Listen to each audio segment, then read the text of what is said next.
What's up, Internet? Cory's Amier here, collecting with Cory. We're back with another pickup video. These are my keeps for the last couple weeks. I don't even know if that was a rhyme. Not that it was meant to be. Anyway, we're back here for the same reason as usual. Running out of space right next to my desk, right where I keep all my keeps before I put them away. Gotta film a video. So, let's get right into it.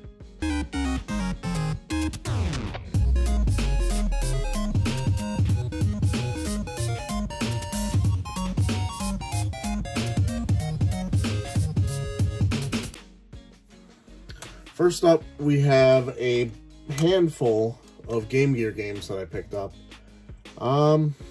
These must have been off of eBay. I don't think I've come across Game Gear games since the last time my thrift store had them. PGA Tour, Evander Holyfield Boxing, Real Deal Boxing, regular NBA Jam, Jurassic Park, the Chess Master, and the best one of the lot, Super Smash TV. I am going to be looking for more of these Game Gear cases because they really do store a lot better because of the awkward shape of the cartridges. So next up, I feel like I just showed this in a video, but I think it was the Pac-Man one. This is Space Invaders. Actually, when I was testing this, got up to like level 9 on it. It's really fun. One of those little recent arcade handheld. Oh, I turned it on. Very fun game. Great way to play Space Invaders if you just want to play something really quick.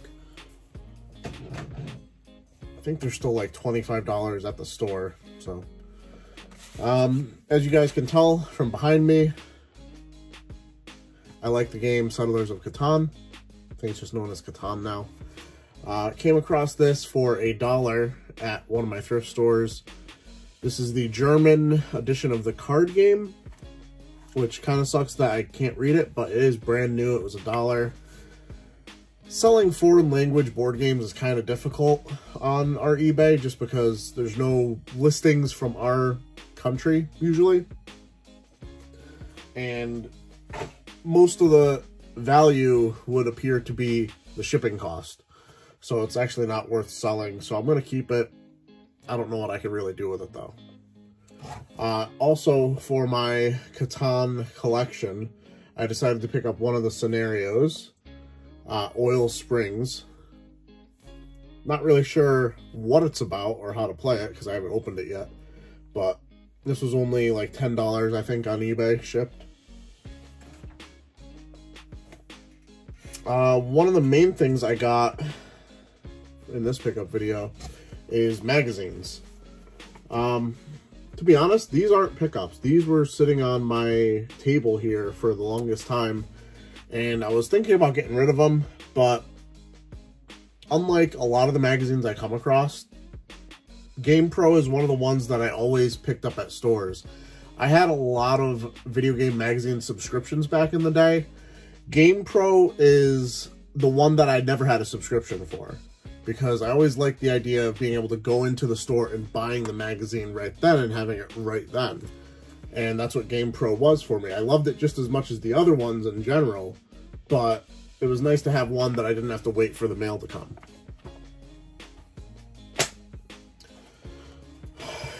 Next up is a magazine that maybe you guys are familiar with, maybe you're not. I probably showed these on a previous pickup video, but this is a different lot. These were at my Savers for $1 each. This is Inquest magazine.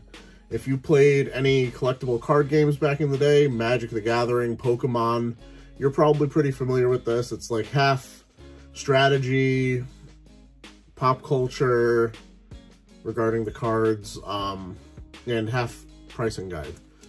So we got, I think it was like 13 issues. Some of them I really remember from my childhood. I remember purchasing them at the store I used to go to, Kevin's Comics, back in the day.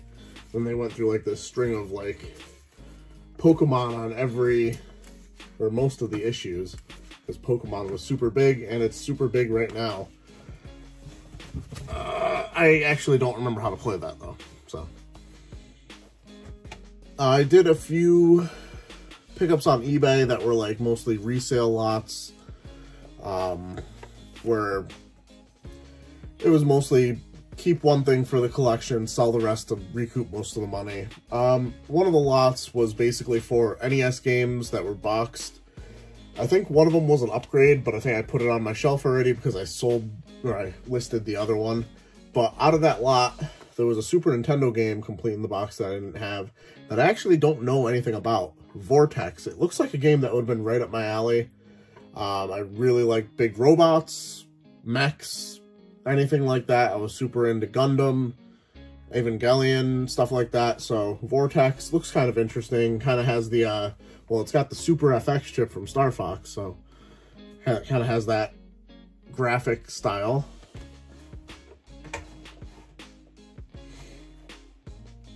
All right, what do we have next? Get some of this stuff out of the way. I picked up some action figures. As you guys have seen, really into the Lightning collection. I opted out of getting the pumpkin wrapper from Power Rangers. It's one of the monsters, because I remember King Sphinx specifically. Pumpkin wrapper kind of happened after I stopped watching regularly. But King Sphinx was always one that I remembered. I had one of his figures back in the day, as well as a few others.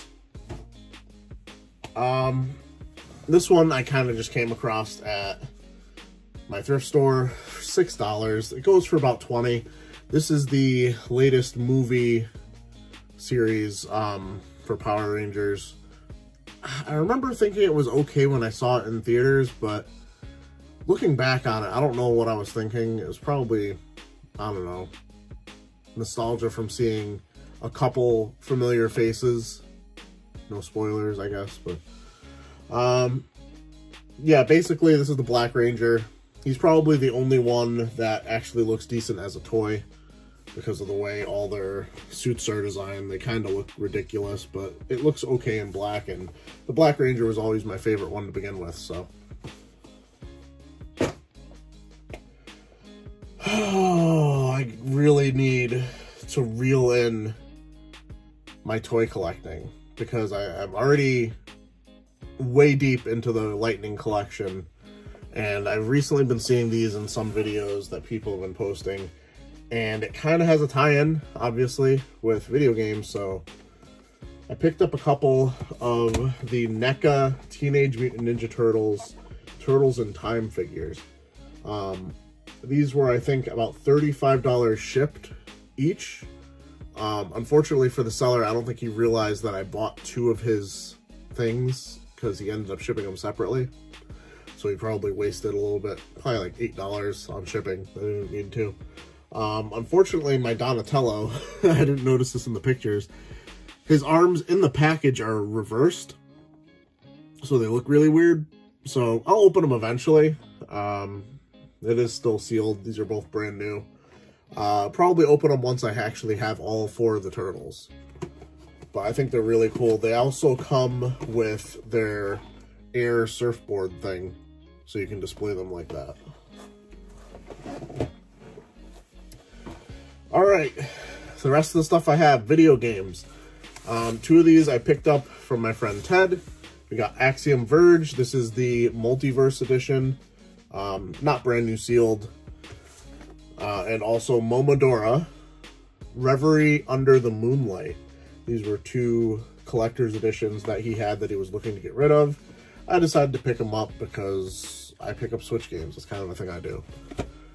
And along those lines, here's a stack of Switch games. I'm not really sure what's in here. Let's see if I can remember how I got these.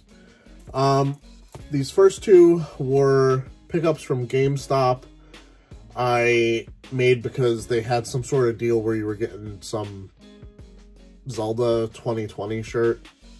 And it looked interesting. Obviously, never would have had it in my size to begin with, but I figured I could toss that to Ted.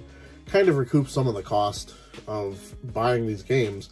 And they were on sale anyway. So I don't actually remember the prices I paid. I think I paid maybe like $40 total. So we got this edition, the I don't know, the anniversary edition of Human Fall Flat. This is one of those games that I don't remember if it was strictly limited, super rare, one of those companies that puts out limited edition games put it out, and it was very expensive for a while. Now you can get it pretty cheap from GameStop. I think this was 20 bucks when I bought it. This is a game I had never heard of, but I needed to spend a certain amount of money, or I needed to buy a certain amount of games. Hover looks very interesting. Not sure anything about it. Made by PM Studios. Let me know if you know anything about it. And then these last three games, these are part of, I believe GameStop has like this ongoing games that are under $30. Once you buy 5 of them, you're getting them like 50% off. And that's a really good deal. The thing that you're really gambling with buying online is, will you get them with the case or not?